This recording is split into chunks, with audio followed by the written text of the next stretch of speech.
7 restraint gates clicked open together. Every hunter turned away from the certified handlers and faced the human girl. Prax Knoll, Thornwell's placement director, had ordered the test himself. By week's end, every monster in the failed hunter class had ignored the trained staff and followed only Tessa Rook. The wrong detail was not that they moved together.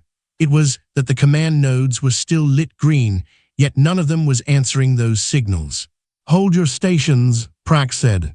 The warning tone from the ring changed pitch. A hunter scraped a claw across the floor. Another beat its wings hard enough to rattle the mesh panels. Tessa stood near the recovery lane with a hand resting against her academy badge. She did not raise her voice. "This way," she said. The whole line moved.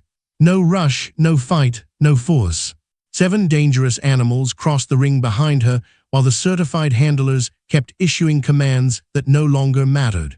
Prax felt his tympanic fans pull tight against his neck. He checked the control slate, then checked it again. The system said the handlers were broadcasting clean signals. The system also said Tessa's command presence was weak. Both readings were true.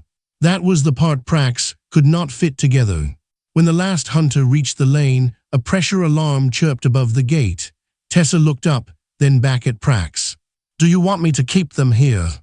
Prax opened his mouth. The ring went silent before he answered.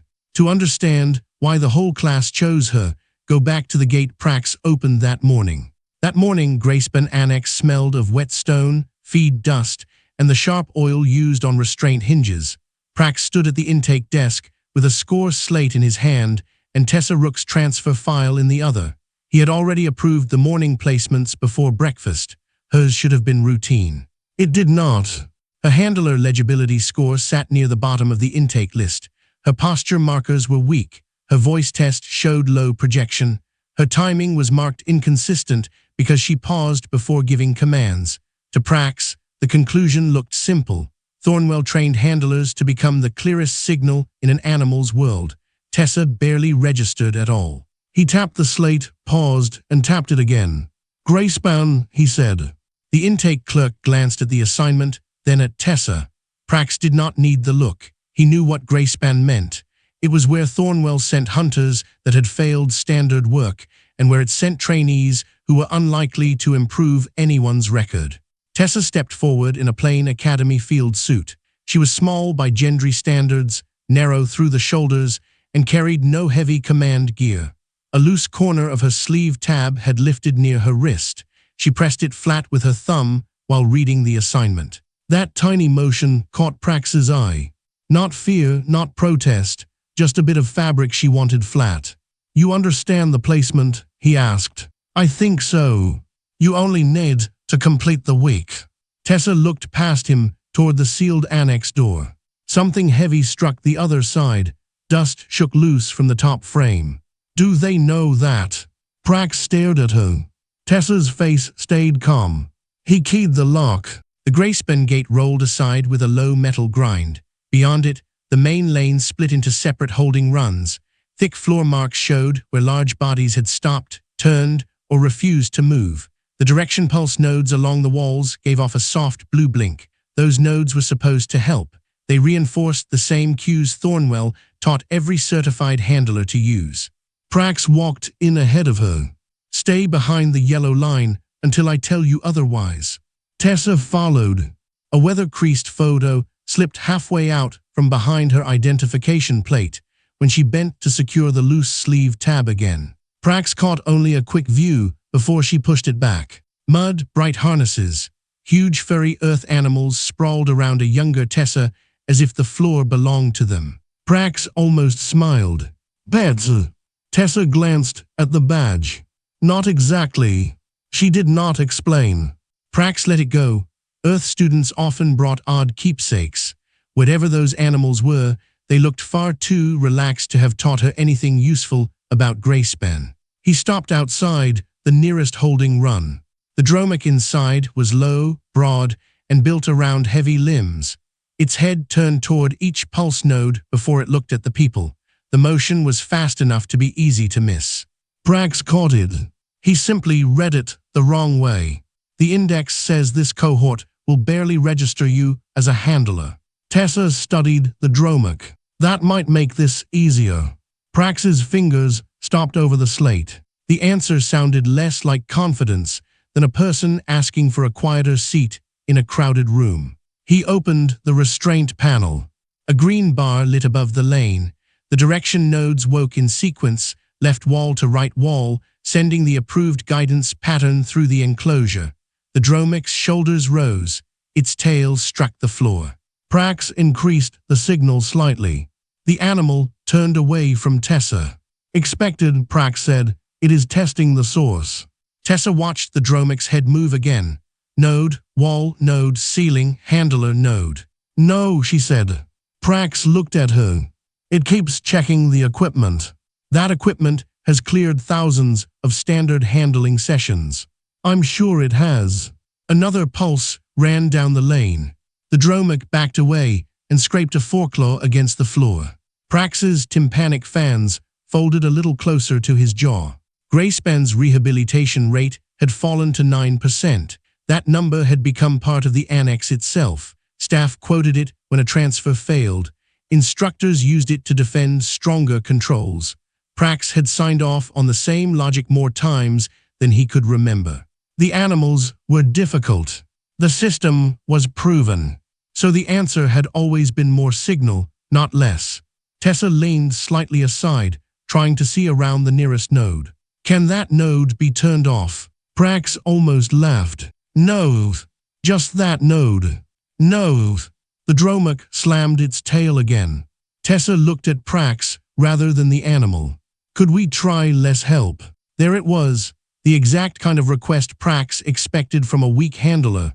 Reduce the system, reduce the pressure, make the task easier until success meant nothing. He tapped the slate, paused, and tapped it again. Short manual lane, he told the control tech. No pulse support. The tech hesitated. Directo. You heard me. Log it as a comparison run. The blue wall lights died. The change in the Dromic was immediate, but not in the way Prax expected. Its shoulders dropped. The scraping stopped. At last, the animal looked directly at her and held there. Prax checked the slate. No fault warnings, no hidden assist, no feed interruption. Tessa did not move closer. She pressed the loose sleeve tab flat again, then let her hand fall. After a few breaths, she shifted her foot sideways. The Dromic's head followed. She shifted back. It followed again. Prax said nothing. Tessa took a slow step along the yellow line. The Dromic moved with her. Not toward her. With her. Prax's fans tightened another fraction. He ended the run before she reached the next marker. That is enough. Tessa stopped immediately. The Dromic stopped too. Prax looked at the animal, then at the dead direction nodes, then at the weak command score still glowing on his slate. He had wanted a clean failure. Instead, he had facts that refused to sit together. The system had worked as designed. Tessa had barely used a command. The hunter had become easier to read only after Thornwell stopped helping. Prax reopened the support feed. The nearest node flashed blue. The Dromic's attention snapped away from Tessa and back to the wall. Prax killed the feed again. The animal looked at her. That switch was not part of the approved test. Tessa noticed. So, she said, was that the easy animal? Prax's tympanic fans folded flat. He looked down the Grayspan corridor toward the next sealed run. No, he said. Behind that door, something struck the mesh overhead instead of the floor. Prax should have ended the session there. Instead, he called a senior trainee from the next lane. The trainee entered wearing the full certified rig. His stance was exact. His voice cut cleanly across the enclosure. When the direction nodes came back online, every mark on Prax's slate rose into the approved range. The Dromic got worse. It tracked the trainee briefly, then broke toward the nearest blue pulse. The trainee corrected. The animal checked the opposite wall. He raised his hand to the formal command height. The Dromic froze between competing signals and refused the lane. Tessa stood outside the line, hands at her sides. The trainee tried the same route she had used. Nothing. He copied her slower pace. Still nothing. Prax stopped the run before frustration turned the comparison useless. The trainee removed the certified rig with a hard pull. What did she do? Prax had no answer ready. Tessa did. I waited for it to look at me. The trainee frowned. That's all. No. That was just the start. Prax looked at her. Tessa was already watching the Dromic's ears shift toward a faint motor sound in the ceiling.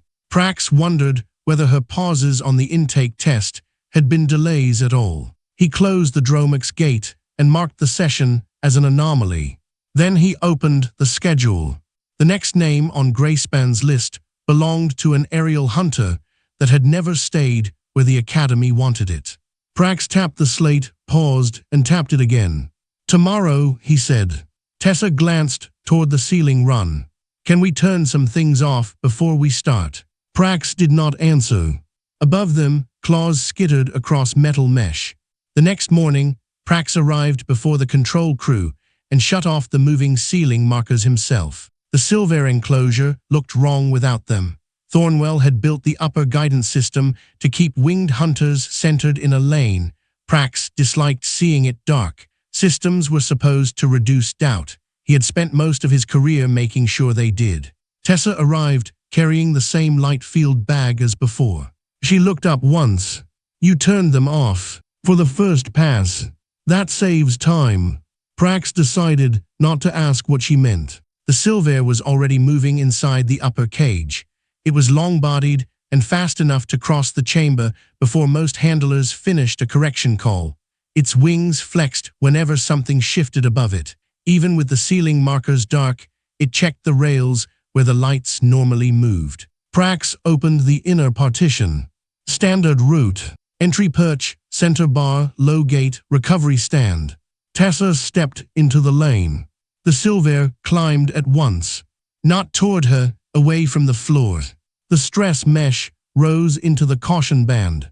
Tessa did not call it down. She walked to the center bar and stopped. The Silver shifted along the upper rail.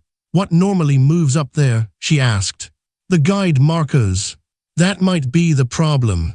They are designed for aerial hunters. I know. The Silver changed perches again. Tessa pointed toward the dead track. It keeps checking where the next thing is going to appear.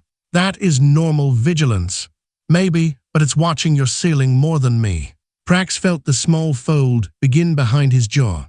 Yesterday, the Dromic had improved only after the wall system went quiet. If the Silver did the same, Thornwell's support tools would have failed in two different ways. He keyed the room into manual mode. No moving lights, no pulse changes. Tessa nodded. Could everyone stop helping for a minute? The control crew went still. The Silver stayed high. Tessa did not move toward it. She stood beside the open low gate. When the animal flexed its wings, she stepped back. When the wings settled, she shifted forward. There was no fixed rhythm, no approved stance. Yet the animal began dropping perch by perch. The last jump brought it to the center bar. Tessa said, "Good." Nothing else. The Silver leaned forward. She turned toward the low gate and walked. It followed.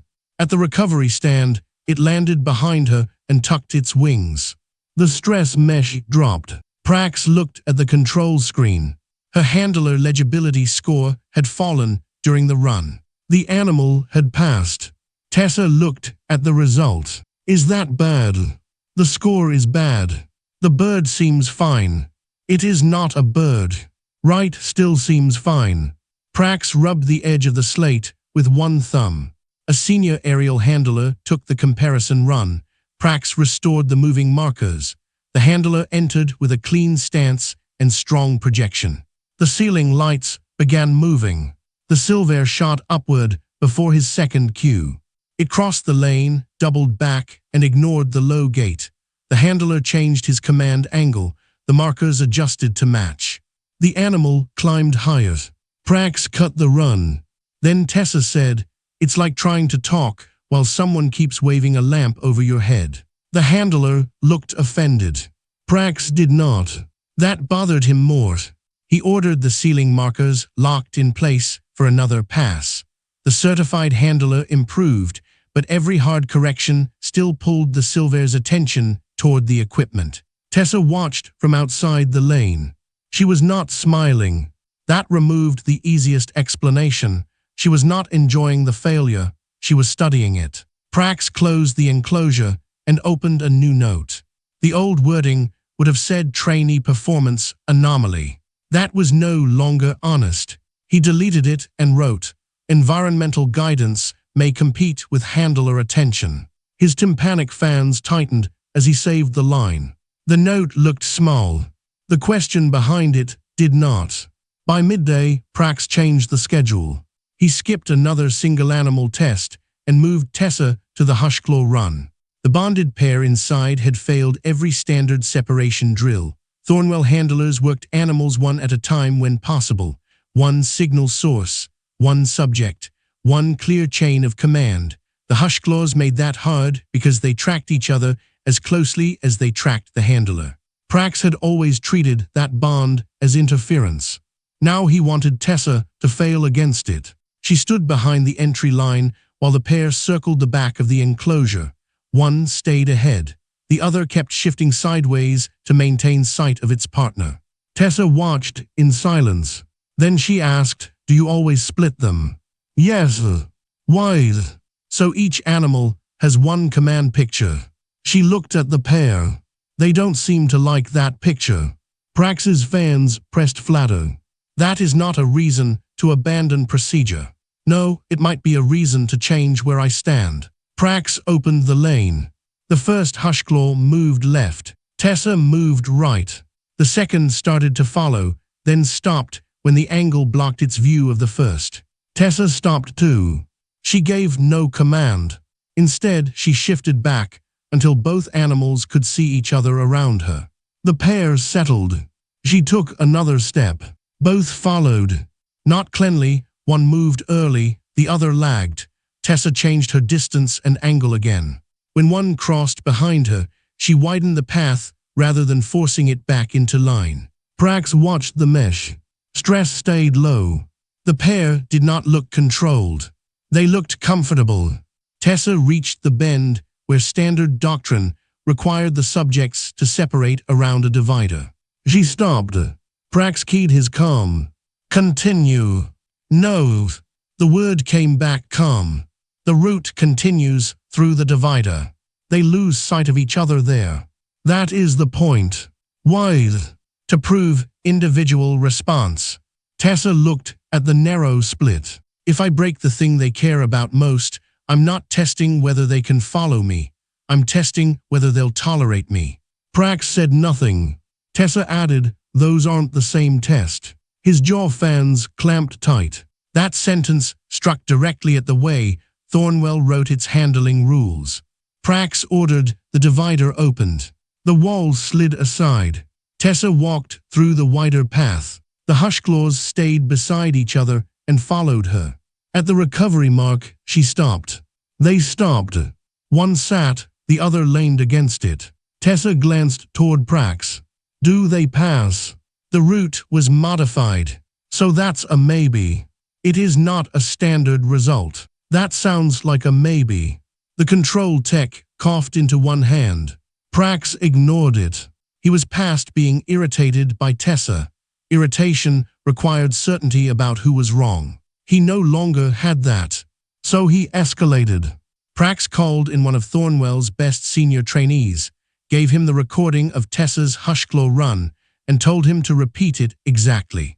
Same lane, same open divider, same starting point, same slow pace.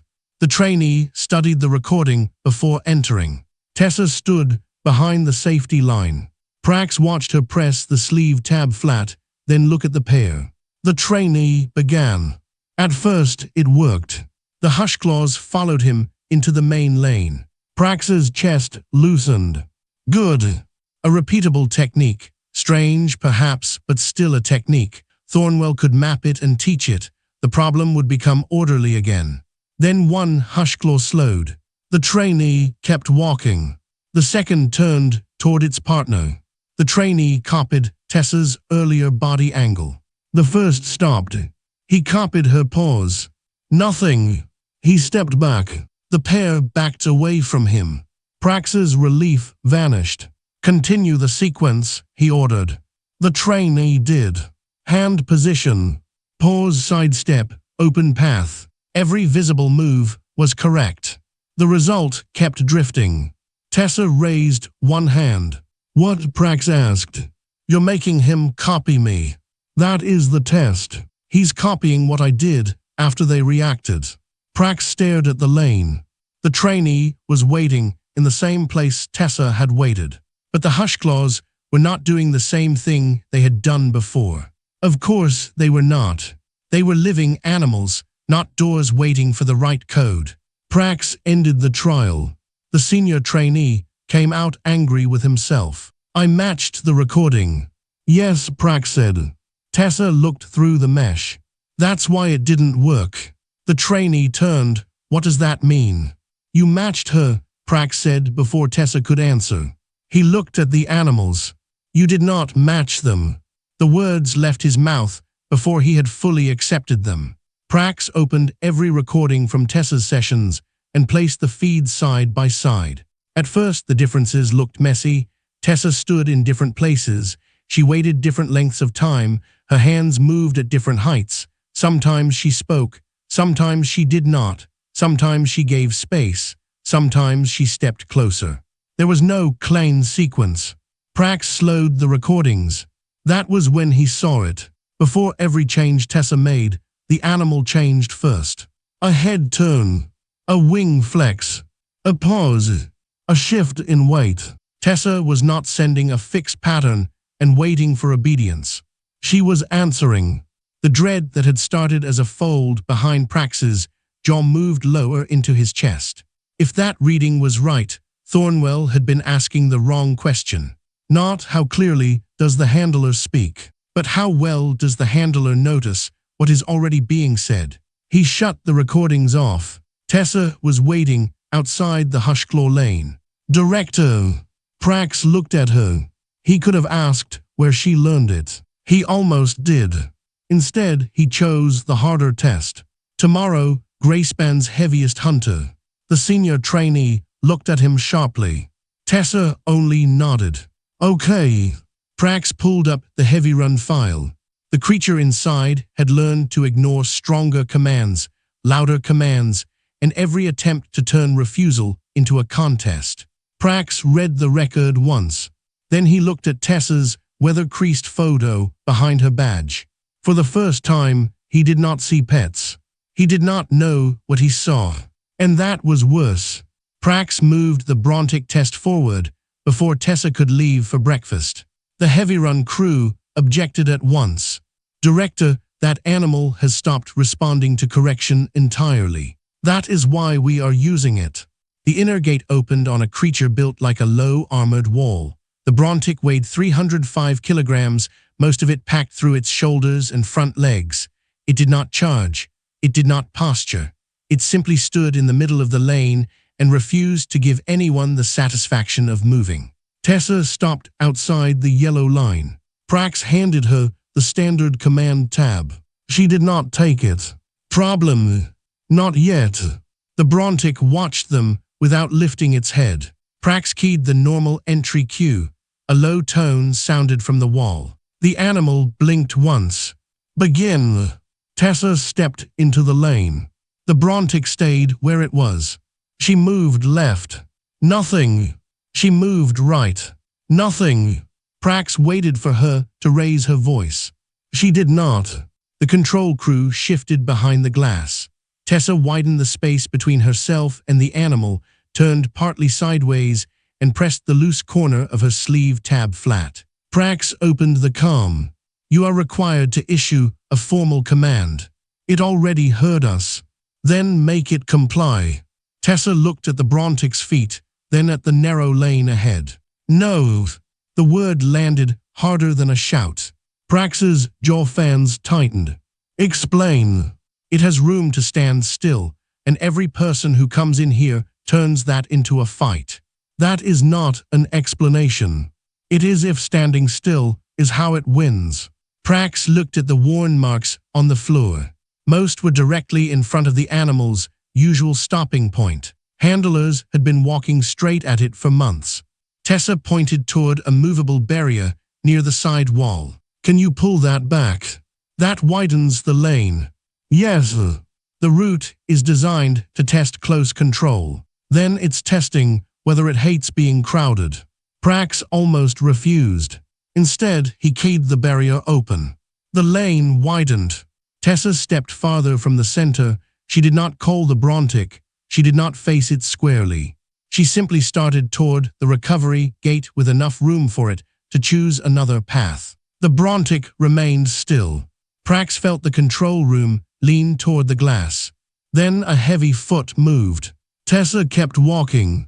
Another step followed. The Brontic did not hurry. It did not bow. It did not act tamed. It just chose the open lane behind her. Prax's throat went dry. Tessa reached the gate and stopped. The Brontic stopped several paces back. She looked over her shoulder. That counted. Prax stared at the distance she had left between them. Yes. Good. That was all. No victory pose, no grin, no glance toward the certified staff. She stepped out of the lane and asked whether the dining hall still served hot bread after midday. Prax ended the session without answering. He called for a standard comparison run before the Brontic could settle. A certified heavy handler entered with a full command rig and took the same widened route. Prax left the barrier where Tessa had asked for it. If space alone explained the result, Thornwell could keep the lesson and discard the mystery. The handler gave a precise forward cue. The Brontic planted its feet. He softened the cue. Nothing. He waited. Still nothing. Then he copied Tessa's sideways stance and started toward the gate. The animal watched him go. It did not follow. Prax stopped the run. The handler removed his wrist control. Same route. Prax answered, not the same animal state. The words came easily now. That frightened him. By afternoon, he had turned the behavioral records loft into a review room. He loaded every Tessa session beside every comparison run and stripped away the Academy scoring overlays. No command strength bars, no posture grades, no pulse timing, just raw footage and stress data. Then he called in a small group of certified handlers. Do not copy her, Prax said. Watch the animal first. A handler frowned. What are we looking for? If I knew, I would not need you here. Tessa sat at the far end of the table with a cup of water and her Academy badge turned face down beside it. The weather-creased photo stayed hidden underneath. Prax played the Dromic run. He stopped it before Tessa moved. What changed first? The room stayed quiet. Tessa pointed at the animal's head. Attention shifted. Prax advanced the feed. The wall node flashed. The Dromic looked away. He moved to the silver. Before Tessa stepped back, the wings tightened. Before she changed her path around the Hushclaws, part of the pair lost sight of its partner. Before she widened the Brontic lane, the animal's weight settled forward whenever someone entered its space. Prax turned off the screen. There was no single trick to steal. That should have made him feel better. It did not. A trick could be added to a manual. This was judgment. A handler crossed his arms. So we teach trainees to watch more closely. Tessa took a small drink. Prax looked at her. That is not enough, is it? She set the cup down. No. The handler bristled. Why not? Because you're still asking what I do. Prax waited. Tessa nodded toward the blank screen. Ask what they do. Silence held for a beat. Then Prax began rebuilding the test. Not Tessa's test. Thornwell's. He ordered the direction nodes left available, but not automatic. He removed fixed command timing from the next evaluation. He required handlers to log what changed before each cue. He added a question to every run sheet. What did the animal do before you acted? The control staff hated it. The trainers argued. Prax signed the temporary order anyway. That evening, the early results came back mixed. A handler improved with the Dromic. Another did worse with the Silver. The last froze so long while trying to observe correctly that the Hushclaws wandered off and lay down. Tessa read that report twice. Then she laughed. Not loudly, just a short breath through her nose. Prax looked up. What? You turned watching into another command. He almost objected. Then he read the report again.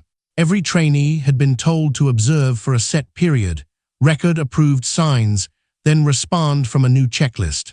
Thornwell had taken a living feedback process and turned it into another sequence. Prax closed his eyes briefly.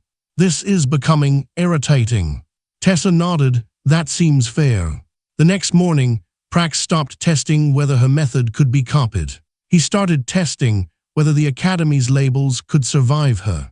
He summoned Grayspan's full handling team to the sevenfold evaluation ring. The request triggered an automatic warning. Mixed cohort assessment requires director sign-off. Prax pressed his thumb to the slate. Approved. Another warning appeared. Failed placement animals are not cleared for joint routing. His thumb stayed over the screen. The wording bothered him now. Failed placement animals. The label placed the failure inside the creatures. Not in the lane. Not in the system. Not in the handler. Inside them. Prax approved the override. By midday, the ring crew had opened the recovery partitions between the separate runs. Certified handlers took assigned positions around the chamber. The Dromic stayed low near the wall. The Silver paced the overhead rail. The Hushclaws tracked each other. The Brontic chose a wide patch of floor and stood there like a piece of the building. Tessa entered last. She carried no command rig. Prax noticed that before anyone else did. Where is your equipment? He asked. She touched her badge. This. Your handler rig. You didn't give me one. Prax looked at the supply table. He had forgotten. Weeks earlier, that mistake would have stopped the evaluation. Now he left the table alone. Fine. Tessa walked to the center line. The certified handlers checked their stations. Prax checked the pressure system. Then, almost as an afterthought, he straightened the edge of the printed run sheet beside his slate. The stubborn corner would not lie flat. He pressed it down with his thumb. Across the ring, Tessa did the same thing to her sleeve tab. Prax's hand stopped. The image behind her badge flashed in his mind again. Mud, harnesses, huge earth animals lying around a younger Tessa. He opened her transfer file. Basic Academy History. General Field Clearance. No Advanced Xenofauna Certification. No Predator Command Specialty. Nothing that explained the photo. Prax scrolled lower. A small field near the bottom read. Source experience not imported. He stared at it. Not absent. Not none. Not imported. His fans locked flat against his neck. Director, the ring chief asked. Prax closed the file. Begin. The standard handlers issued their opening cues. For a moment, the ring held. Then the pressure system gave a warning chirp. A vent above the Silver changed pitch. The animals snapped upward. A Hushclaw turned to follow the sound. Its partner broke the opposite way to keep sight of it. A handler corrected them both. The Dromic caught the pulse and looked toward the wall. The Brontic did what it always did. It stopped. More commands followed. Different voices. Different hands. Different directions. The ring filled with clean, approved signals. And the animals began to come apart. Prax watched the stress mesh climb. He could stop the test. Every old rule told him to stop it. Instead, he looked at Tessa. She had not spoken. She was turning slowly, tracking each hunter as the competing commands pulled their attention into separate pieces. Prax opened her file again. Source experience not imported. A missing record. A weather-beaten photograph. A human trainee who kept solving problems Thornwell had named impossible. Prax felt something colder than doubt settle in his chest. The ring alarm sounded again. Prax kept his eyes on the missing field. What exactly had the Academy failed to import? The pressure warning rose from a chirp to a hard pulse. Tessa lifted one hand. Not toward the handlers. Toward the ring. Stop! Prax cut the command feed. The certified voices died at once, but the animals did not settle. The silver kept snapping its head toward the vent. The hushclaws had pulled apart. The dromic tracked dead wall nodes as if expecting them to wake again. The brontic stood square in the lane and refused everyone. Tessa stayed where she was. Give them a second. The ring chief reached for the emergency partition controls. No barriers, Prax said. Director, the cohort is breaking formation. There is no formation. Across the floor, Tessa turned so she could see the whole group without facing any one hunter head-on. She did not try to gather them with her hands. She did not repeat a cue. She waited until the dromic looked away from the wall. Then the hushclaw nearest the gate looked at its partner. Then the silver dropped from the upper rail. Tessa moved one step toward the recovery lane. The brontic shifted its weight. Prax felt the ring crew tense behind him. Tessa waited again. The hushclaws came together first. The dromic followed their movement with its head. The silver landed on a low bar where it could see both Tessa and the open gate. The brontic took one heavy step away from the center. Tessa looked across them once. This way. The whole cohort turned. No shouted order, no pulse nodes, no contest. They moved after her. The hushclaws kept each other in sight. The silver stayed low. The brontic took the widest path and still reached the same gate. Tessa changed her pace, and the animals changed with her. By the time the ring chief found his voice, the last hunter was already crossing into recovery. The orientation shift had taken 5.2 seconds. Prax did not look at the timer again. He looked at the empty handler stations. Every certified signal source had failed in the same room where the lowest-ranked human had given one quiet direction. Tessa stepped outside the recovery line. Do I close it? Prax nodded. She pressed the gate control. Metal bars slid down between her and the hunters. None of them lunged after her. None fought the barrier. The brontic simply turned sideways and rested its weight against the wall. Prax opened the ring log. The old result field offered pass, fail, or handler error. Prax closed the form without choosing any. Then he ordered Tessa's transfer record, rebuilt from source. The records office pushed back within minutes. Director, imported fields are certified at intake. This one was not imported. That means the source format was unsupported. Then support it. A pause. That requires a manual reconstruction. Do it. Prax sent the order and stayed in the ring. Tessa had sat on the low bench outside recovery and was peeling the paper seal from a ration bar. She ate one corner while the staff checked the animals. Prax stood beside her. You knew they would follow. No. He looked down. Tessa took another bite. I thought they might. That is different. Yes. How? If I knew before they moved, I wouldn't have been watching them. Prax's fans tightened again. Even after the whole cohort had followed her, she would not claim certainty she had not earned. The ring chief brought a clean health report. No injuries, stress is dropping. Prax signed it, but the missing field in Tessa's file stayed louder than the ring alarm.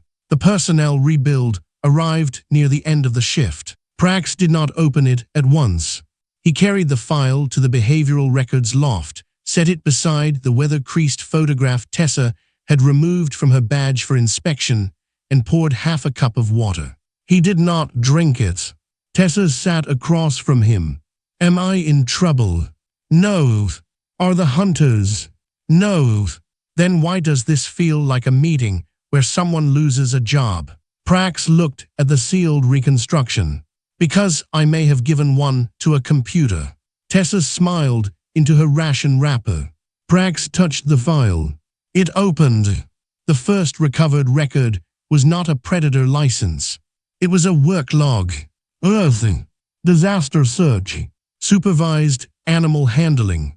Prax scrolled. The number landed once and made the room feel smaller. 2,340 supervised hours. He stopped moving. Tessa did not. She folded the empty ration wrapper into a small square. Prax opened the attached image index. The photograph on the table matched the oldest record. The huge furry animals were wearing work harnesses. Not pets, not luck, not instinct.